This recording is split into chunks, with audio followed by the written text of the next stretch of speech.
like if you think you want to go do an MBA, do it. Like just don't wait for the right time to apply. I feel like I've started at McKinsey at what 30 years of age, whereas a lot of people started at 24 and they are like obviously at much faster paced growth than me at 30 than I would be, say at 35 or 36. So those opportunities don't wait for you to be in the right spot in the right moment. So just grab the opportunities. If you're young, if you think you have done enough, and even if you don't think enough, assume you have done enough. Create an application, get viewpoints on other people, like is it strong enough, and apply. Hey guys, welcome to Tech Wealth Wisdom Podcast. So today we have a special guest with us, Mr. Tanmay Sharma. Currently, he is working as an associate at McKinsey. One of the unique thing about his profile is that he holds two world-class MBA degrees, one from IIM and one from NYU Stern. So let's hear about his journey.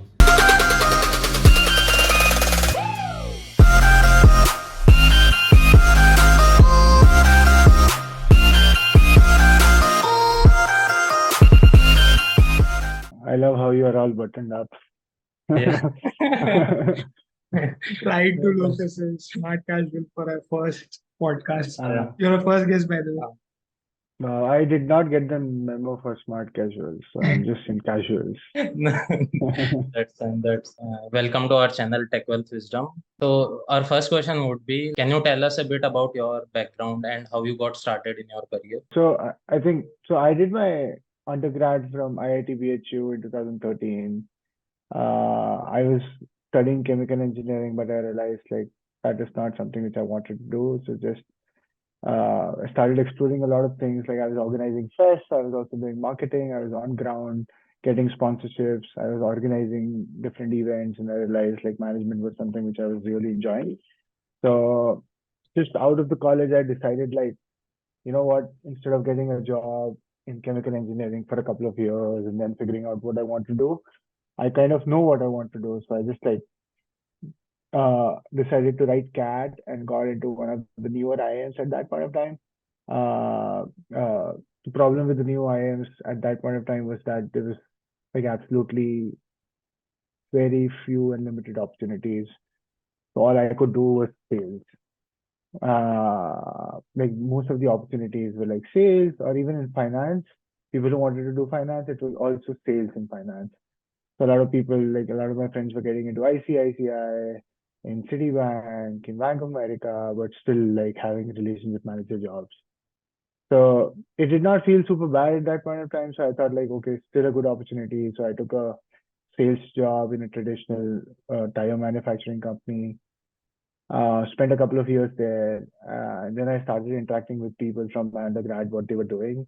And at that point of time, it was like a great influx of startup jobs in the market. So Oyo was growing, Cultfit was growing, uh, Ola was growing, Uber was in the market. So it was just like at that point in time, and all startups were coming in, giving a lot of jobs, and these people were creating something from scratch. So, and at the same time, I was in a company which was very slow, was like very hierarchical. So the position I was in, the youngest guy after me was 20 years older than me. So it just like became repetitive, and I did not want to continue doing like sales or a similar level of job. So I kind of took a leap of faith, joined Oyo as operations manager. So my career so far had been sales and marketing and everything, and now I took a leap of faith and went into operations. But what did help me was that I was in like central operations team. So you're creating capabilities which were helping scale the business. So I got a couple of years of experience of, creating new capabilities, new businesses, uh, new skill sets for people which they could use, or skill sets for businesses which they could use to scale up across the country. So after 2 years, I realized I now had marketing and I had operations, and I've also like led teams. So like, what next? And at exactly that point of time, I was just looking through Cultfit, and I went like got into like I'm super interested in the kind of business they were doing. They were very flashy, they were very cool. At the same time, they were scaling very fast. So I reached out and said like, do I have a role? And they had a P&L role for me. So it was just like another step up. I got a chance to manage P&L for the East uh, India side of the business. Spent a couple of years there, but I realized like all through my career, like a big brand name was missing. Like I was in good startups, I was in good companies, but like I didn't have like a very strong, like the like a Britannia or a Cadbury or like, in sales or like say like Big Four in terms of consulting or operations management. So I still felt like because I like went to not one of the best IIMs, I could not take that extra step of being in the best of the world. So this is where I started thinking like I should do something more than that, and where the idea of getting a foreign MBA, like MBA from outside India, really stuck in. Additionally, I think during my IIM days, I also like did an exchange program in France, so I knew like the kind of management education which is available outside India versus India was very different. Say outside India, they did a lot of like practical based or experiential learning courses, whereas we were stuck in class for 7 straight days, 10 hours a day, doing lectures, writing tests, giving exams, which I thought like I've done that and I wanted something more. And I think this is where the idea started forming, like maybe go out, experience like a different form of education. And this would be the last one. Like I was 28 when I was thinking like, so this is like the last education. So it has to be different. It can't be another, PhD course from India, or it can't be like a similar course from institutions I've already been a part of. So this is where the idea started coming in. And yeah, then I joined NYU Stern, and now I work at McKinsey. So far so good. So you mentioned that MBA at an IIM was much different from the MBA you did at NYU Stern. It was more Mm-hmm. practical based. And NYU Stern is definitely one of the top B schools. Everyone knows it.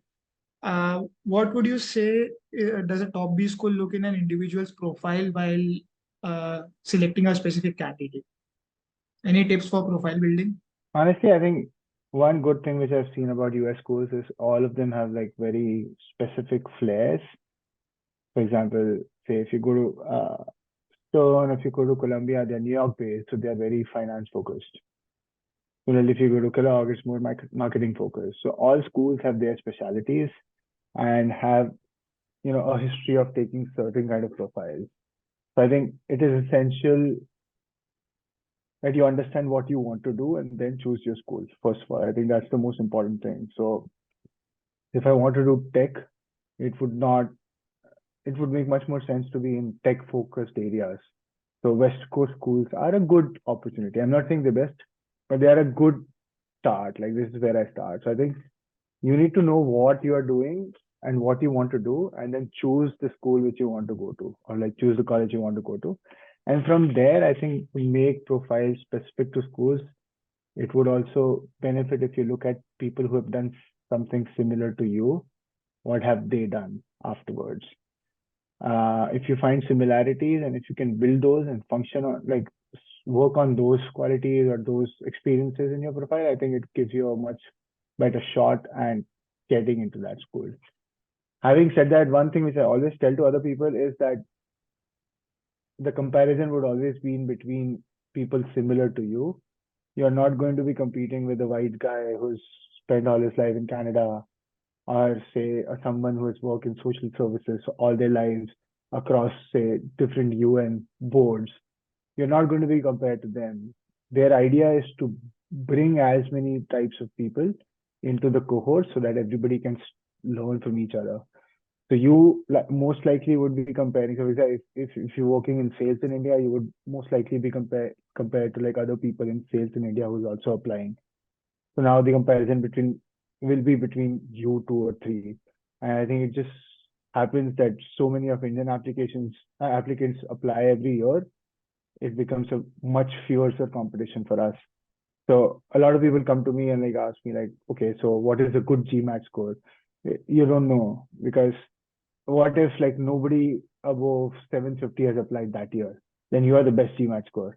But say if everybody with like there are 100 people with 760 applying, then you are the worst GMAT score. So there's no absolute guide to like what is best.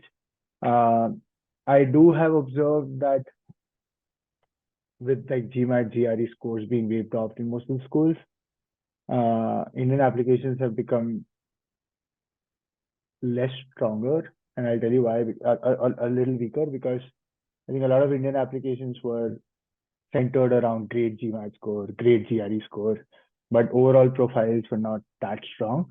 But now I think people with more holistic profile, people who have done more like in terms of jobs, in terms of co-curricular activities, or adding back to society are also in contention. So a good GMAT GRE score is not as important as it used to be like 3 years or 4 years for an Indian applicant.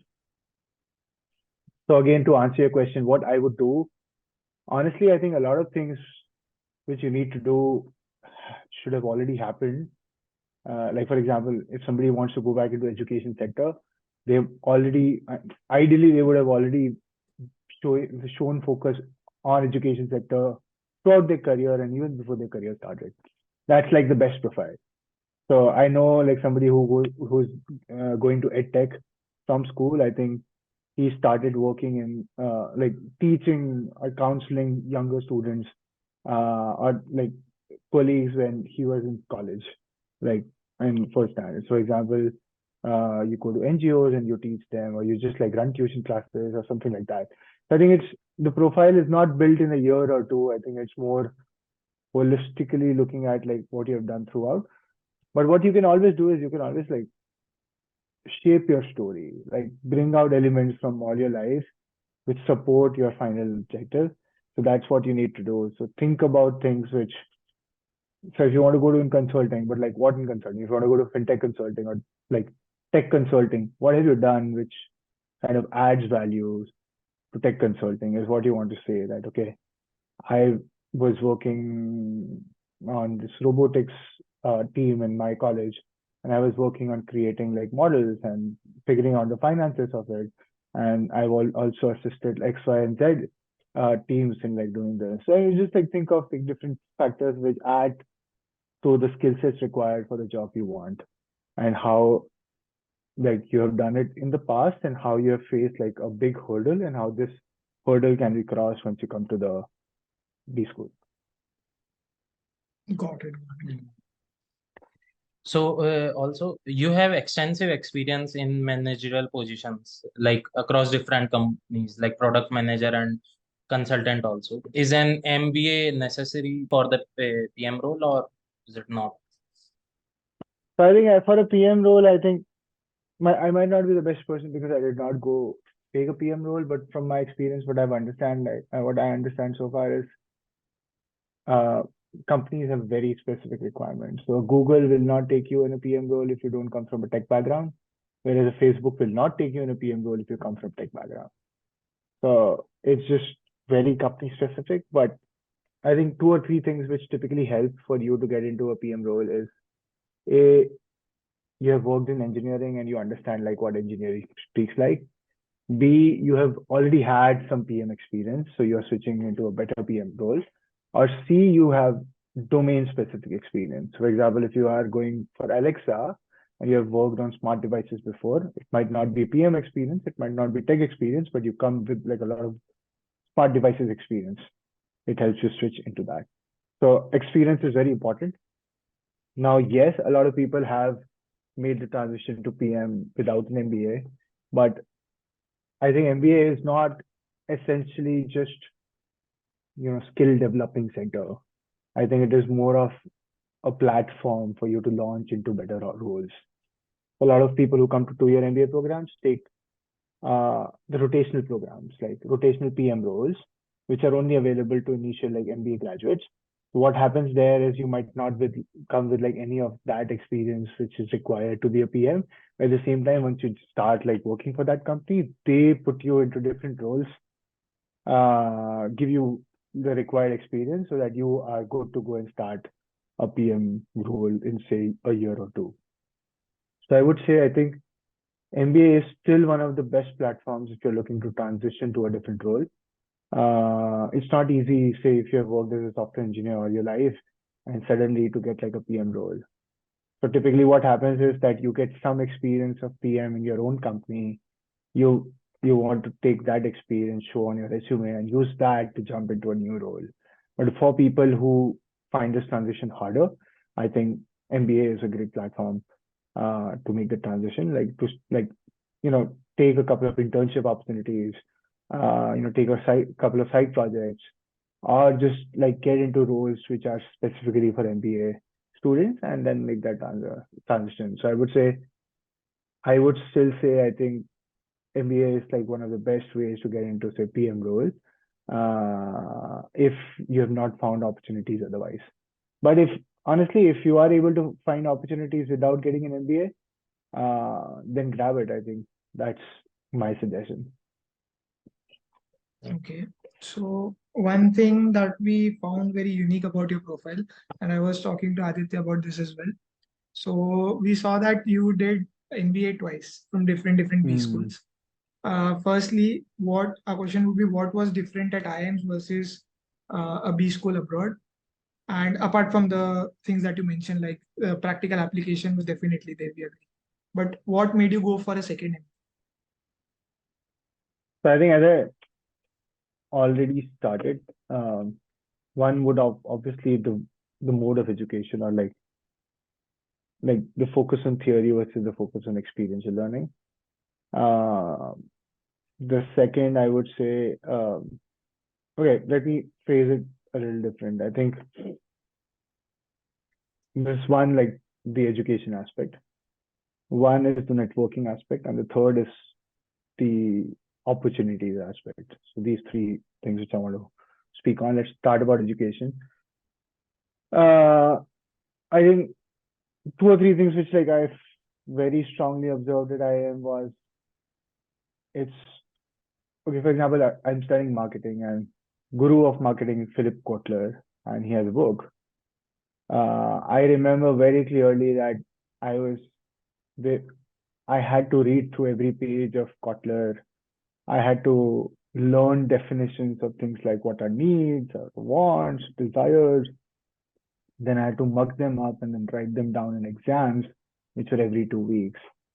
So I think this was a very obdurate, or like very like structured program, which was not like, which was super rigid. Like it was not flexible. It was very theory based.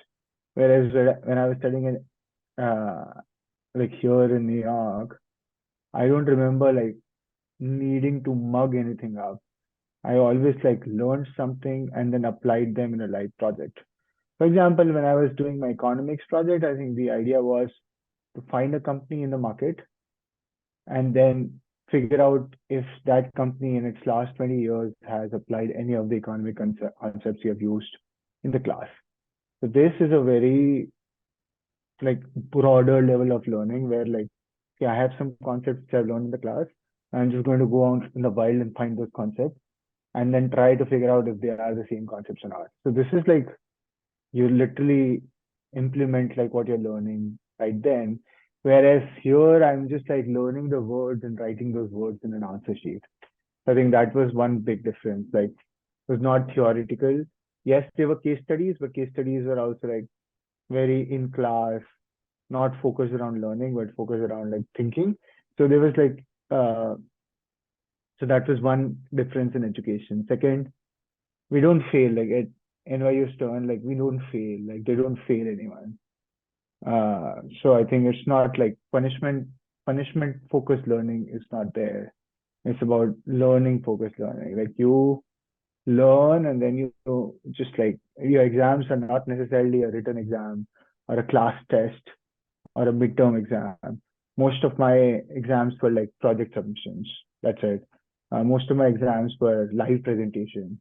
Some of my exams were just, a group presentation.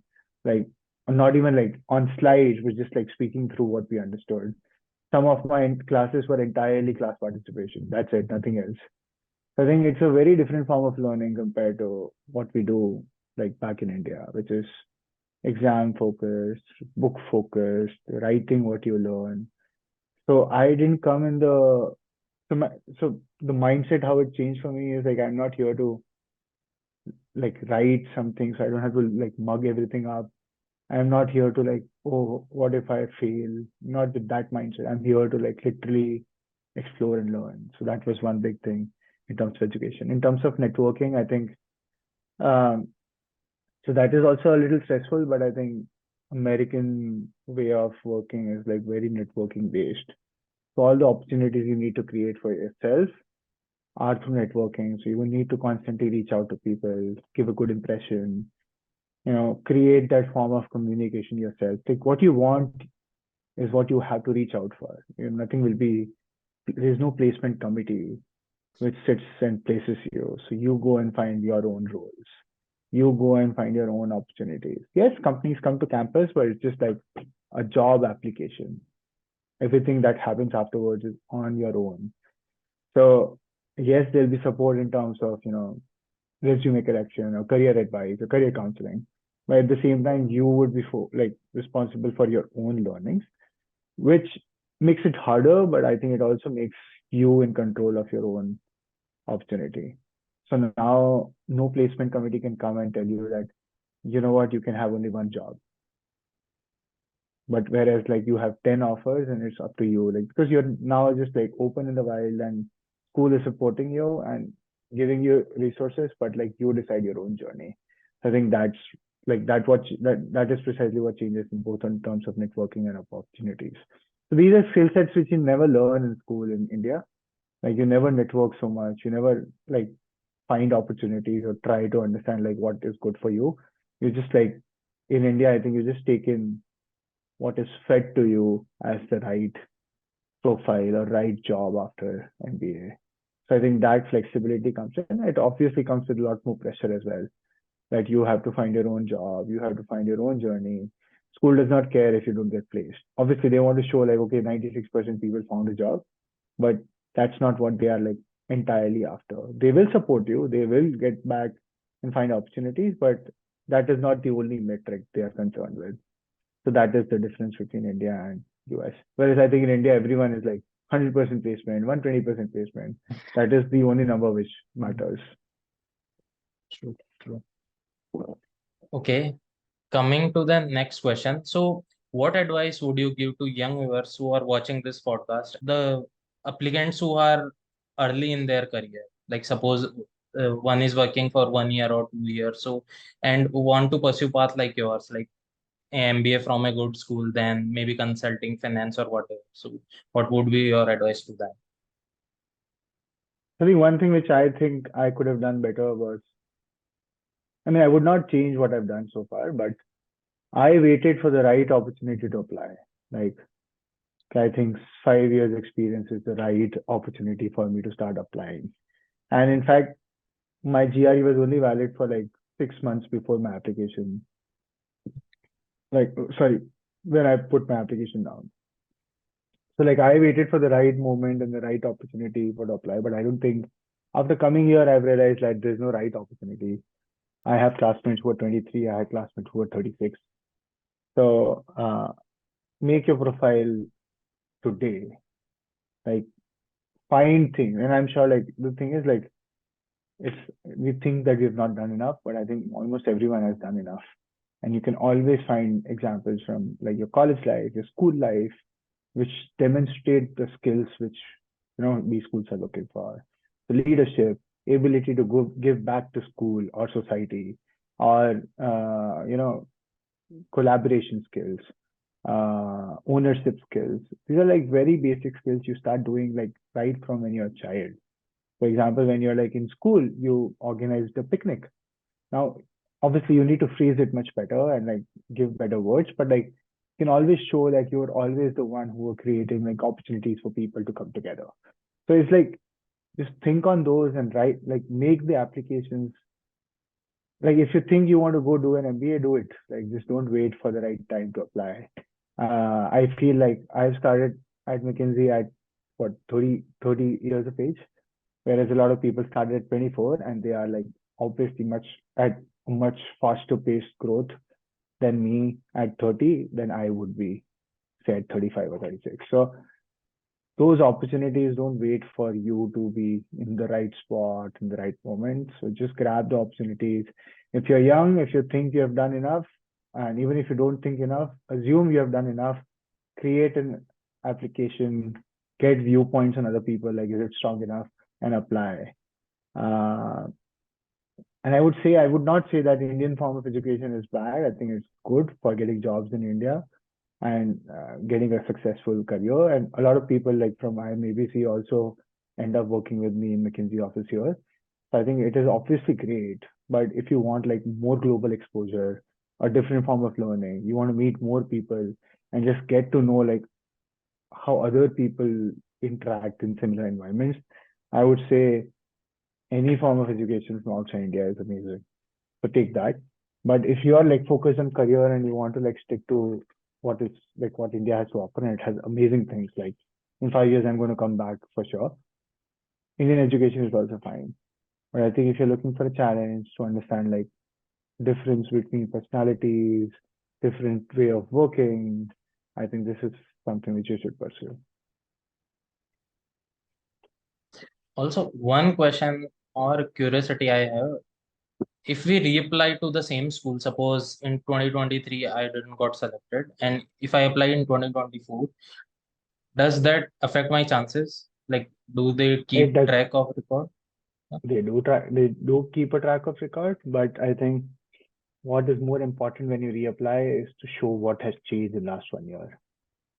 So, for example, and they will never tell you why they did not select you, right? So, if you think the lack of opportunity, so if you think that you did great work and you have like a very strong recommendation which has come in last 1 year, use that as a basis of the application. Or if you think that you've done something substantially much like amazing in terms of personal life, in terms of getting in connection with the society, use that. So I think it's the whole idea is what has changed in 1 year and how can you use that to solidify your application.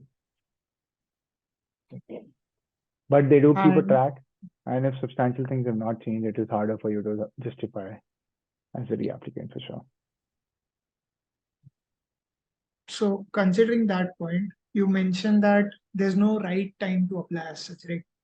I mean, Mm, just go for it when you feel that you are ready for an MBA, you are clear on what you want to. yeah, But there's this misconception. I'm not sure if it's a misconception, but it has been created in our minds. Is that if you're below 5 years of experience, no B school is going to even consider you. Coming from a standpoint where you are an Indian applicant with, you yeah. can say, maximum competition. Yeah. So the average age for my cohort was 28 years, and Mhm. we were the experienced cohort, like the tech-focused MBA. But like the normal 2 year MBA, the average age was 25, 26. This cannot be 5 years of experience. This can be like 3 years of experience on an average. So I think this just myth. Uh, I think the larger factor is that most Indian applications are built on GMAT score, and there's nothing else to add. So the only other factor which comes in is experience, which adds value to your profile. So yeah, I think 5 years experience for an Indian applicant with good GMAT score makes sense. But if you have other things to add to your profile, which makes you like say foreign experience or having worked with teams of different cultures and different ethnicities or different countries, or having had experience being a sports player or a national level representative, or having done something which has added values, I think that compensates for like the lack of experience. But the thing is, you need to have 6 to 7 skill sets, and you have shown those skill sets. It does not matter if you have done 5 years of experience or 0 years of experience. If you have shown that skill set, I think that's it. I think that's what matters. You should start thinking from like, as a manager at a tech firm, I need X, Y, and Z. Have I shown promise in X, Y, and Z? If I've done it, I think 0 years of experience is also good enough. And just think of it from third person's perspective. Like, would that person think that this is strong enough? Like, is this a good story to show that I am a collaborative team player? But if it is not, if the third person thinks like, story is okay, it's not that strong, that means like you need work. And during your application process, did you consulted any agency or you did on your own? I did. I think, is it Admissions Gateway? Okay. I don't remember the name. I think it was Admissions Gateway. And I did consult. I think they do bring a lot of experience in terms of, what the language should be like, what is a good profile, how do you phrase, answer to your questions better. So I would say they are super valuable. Okay. And you made a switch from a marketing sales background sort of to more of a consulting side, right? So what made you go for that switch, and how are your job roles different? Uh, I would say, I think a couple of things which have changed for me mostly. So I think consulting is a very broad term. So you consult companies across different things. So I've found like all my experiences so far have been adding value to what I do right now. So presently I'm working with like a team of engineers on creating, say, a cloud migration strategy. So I don't have experience in cloud migration strategy, but I have experience in project management. I have experience in terms of dealing with different types of personalities. So that is helping me to come, in same terms with these people and like work with them. Whereas in my last project, I think my Excel skills were something which helped me do a lot of analysis.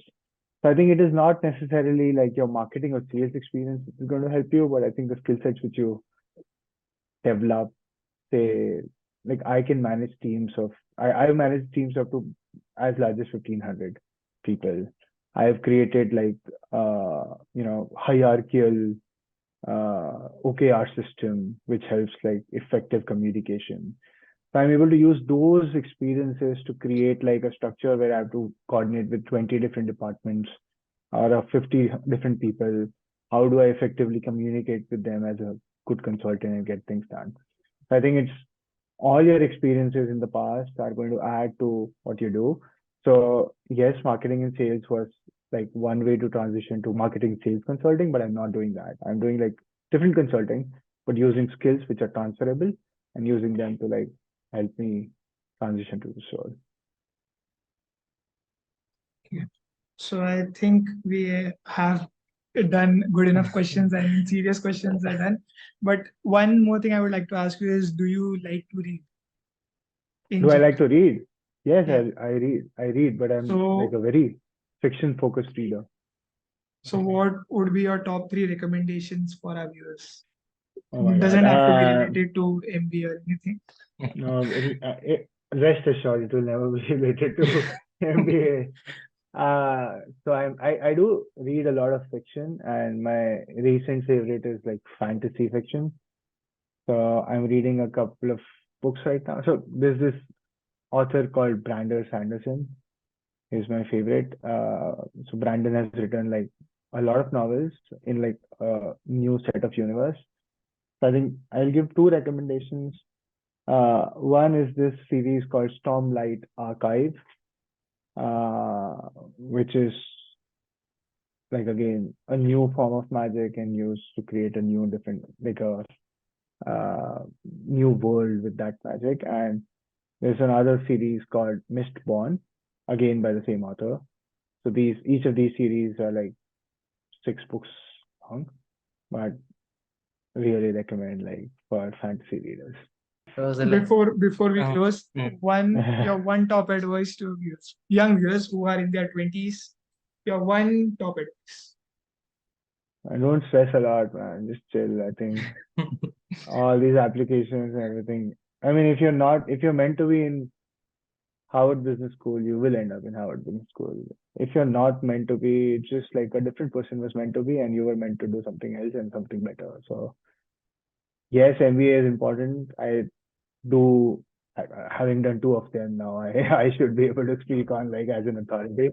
But I think even if you don't do MBA, I see a lot of people without MBAs doing much better in life. So don't stress about like, oh, I spent 3 years trying to get into this MBA school. I did not. What will happen? I think something amazing will happen, and especially today's world, every opportunity is available. I think MBA is not that big a deal. But if you're applying, just apply with a very calm mindset think of skill sets and where these things fit into it. And I think you'll do like really good. Thanks, Tanmay. Yes. Thanks for your time. Uh, Thank you so have a good much. one. Bye. Bye. Thank you. Bye. Bye.